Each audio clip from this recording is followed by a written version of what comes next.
For a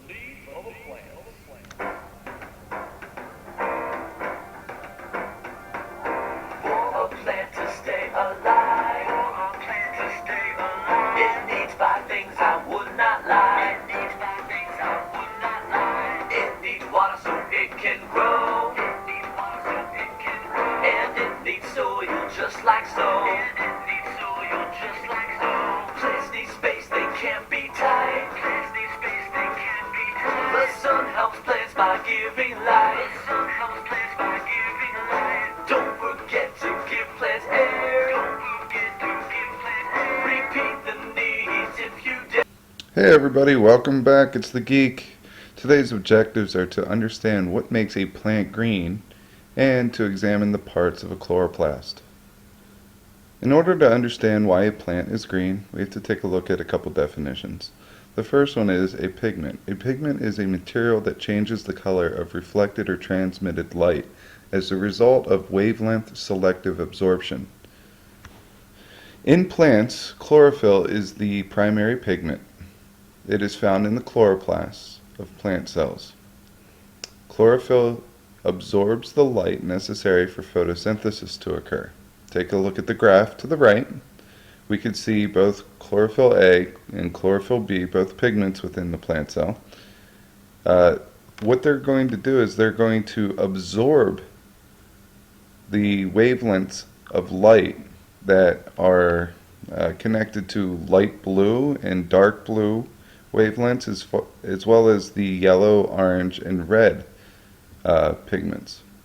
However, if you take a look at both of them, neither chlorophyll A or chlorophyll B will take in green wavelengths. Therefore, it will reflect that color, or it will reflect that wavelength, and that's what we see, the green light being reflected, and that's why plants are green.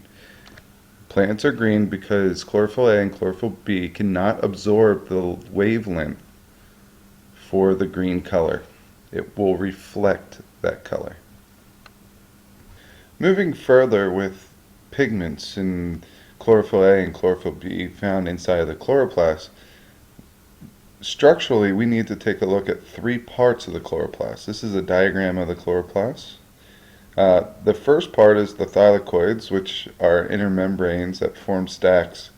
If we take a look here, it looks like a single pancake, and in some pictures it looks like a Mentos. This is called a thylakoid. A thylakoid holds chlorophyll A and chlorophyll B, and it's where part of photosynthesis takes place.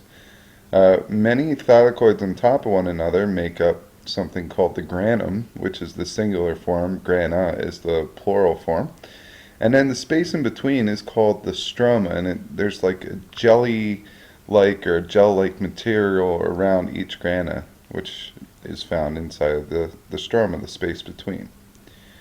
So when we look at photosynthesis, we need to know that we're going to harvest light, we're going to keep in light energy. And as you can see, the sunlight is shining these light waves down that hold the different colors of the spectrum, except for green. Green will be reflected.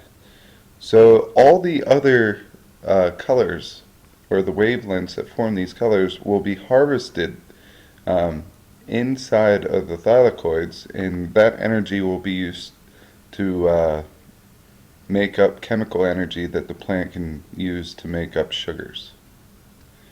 Alright, so today's objectives were to try to figure out what makes a plant green, and hopefully from the tutorial you got that all light waves are absorbed except for the green light wave, which is reflected, which is what makes a plant green.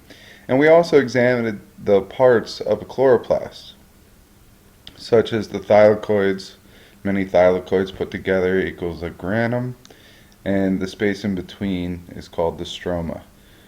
We're going to take all of today's information and we're going to apply it into our next tutorial, which is going to be on photosynthesis.